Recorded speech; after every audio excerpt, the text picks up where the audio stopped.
नमस्कार दोस्तों, पेट्रोल और डीजल का प्राइस लगातार बढ़ता जा रहा है इंडिया में और अभी हाल ही में एक बार फिर से पेट्रोल और डीजल के प्राइस को बढ़ाया गया है। तो आखिर ऐसा क्यों हो रहा है, कौन है इसके पीछे का जिम्मेदार? क्योंकि पेट्रोल का डायरेक्ट कनेक्शन हमारी डेली लाइफ से जुड़ा हुआ है। पेट्रोल जितना ज़्यादा महंगा होगा, हमारी डेली लाइफ की जो चीज़ें हैं, जो सर्विसेज हैं, वो भी उतनी ही ज़्यादा महंगी हो जाएंगी।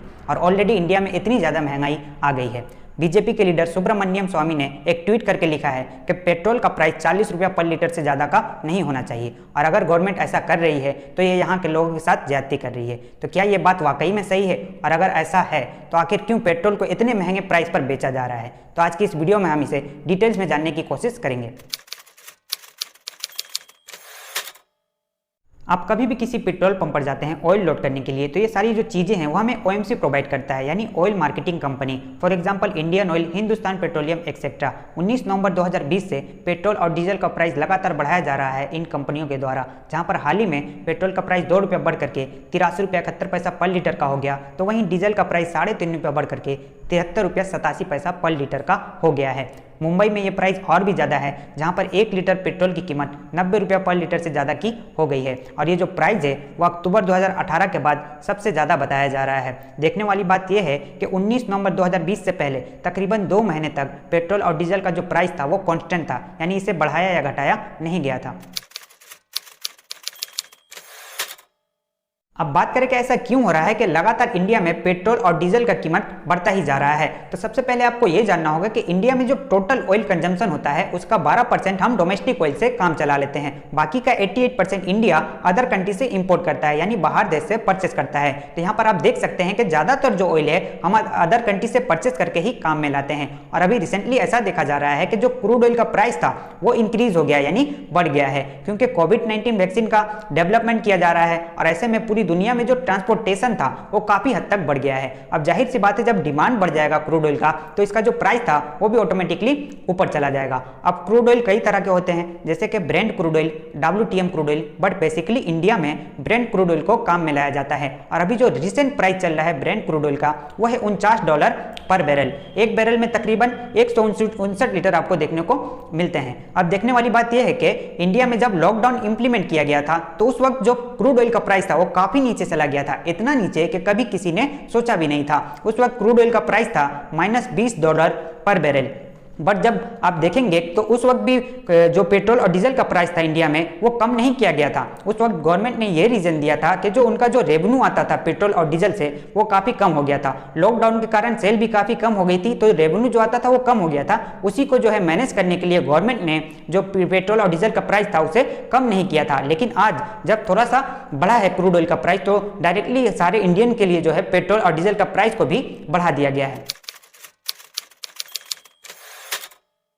अक्टूबर 2018 में क्रूड ऑयल का प्राइस चल रहा था $80 पर बैरल और उस वक्त पेट्रोल और डीजल का जो कीमत था इंडिया में वो आज के मुकाबले में था, यानी सेम सा था। लेकिन आज 2020 में जो क्रूड ऑयल का प्राइस चल रहा है वो है $49 पर बैरल, यानी 2018 के मुकाबले $30 कम। तो जाहिर सी बात है, जो प्राइस होना चाहिए पेट्रोल और डीजल का वो 2018 के मुकाबले कम होना चाहिए, लेकिन ऐसा नहीं है, क्योंकि स्टेट गवर्नमेंट और सेंट्रल गवर्नमेंट दोनों ने ही टैक्स को बढ़ा दिया है पेट्रोल और डीजल दोनों पर ही।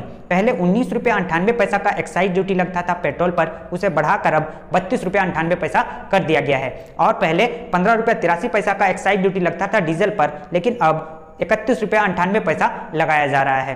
क्या आपको पता है कि अगर आप 100 का पेट्रोल परचेस करते हैं तो उसमें आप जो 62 रुपीज़ जो है टैक्स के शक्ल में पे करते हैं, आपको 62% टैक्स लगाया जाता है। वहीं पर अगर आप 100 रुपया का डीजल अगर परचेस करते हैं तो आपको 57% टैक्स लगाया जाता है, यानी 57 रुपीज़ आप टैक्स के शक्ल में पे कर रहे हैं।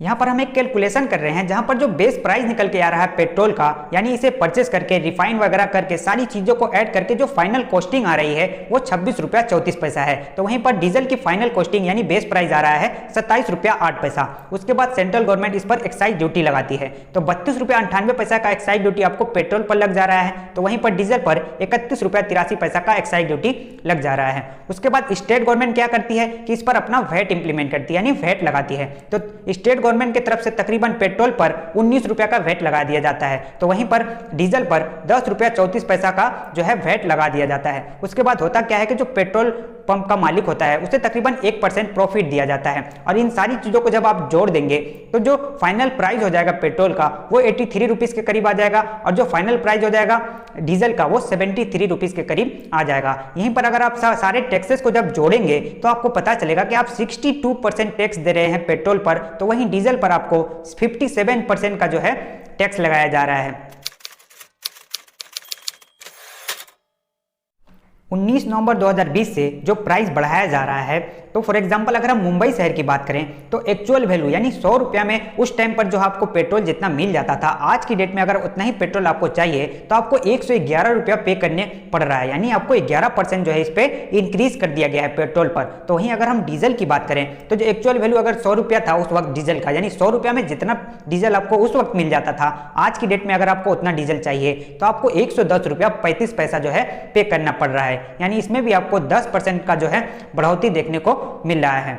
तो अगर हम बात करें कि इतने सारे टैक्सेस लगाने के बाद स्टेट गवर्नमेंट और सेंट्रल गवर्नमेंट को कितना रेवेन्यू जनरेट होता है, यानी कितना फायदा देखने को मिलता है, 3.4 लाख करोड़ का जो है रेवेन्यू जनरेट हुआ, तो वहीं स्टेट गवर्नमेंट को 2.2 लाख करोड़ का रेवेन्यू जनरेट हुआ। और अगर हम 2019-2020 की बात करें तो सेंट्रल गवर्नमेंट को 3.3 लाख करोड़ का रेवेन्यू जनरेट हुआ और स्टेट गवर्नमेंट को 2.2 लाख करोड़ का रेवेन्यू जनरेट हुआ। और यहाँ पर फाइनेंस कमीशन के हिसाब से सेंट्रल गवर्नमेंट का जो टोटल रेवेन्यू जनरेट हुआ है उसका 42% उसको स्टेट गवर्नमेंट को देना पड़ता है, यानी स्टेट गवर्नमेंट का जो रेवेन्यू जनरेट हुआ उसका तो वो है ही है, और सेंट्रल गवर्नमेंट ने जो रेवेन्यू कलेक्ट किया है उसका 42% भी स्टेट को देना पड़ेगा।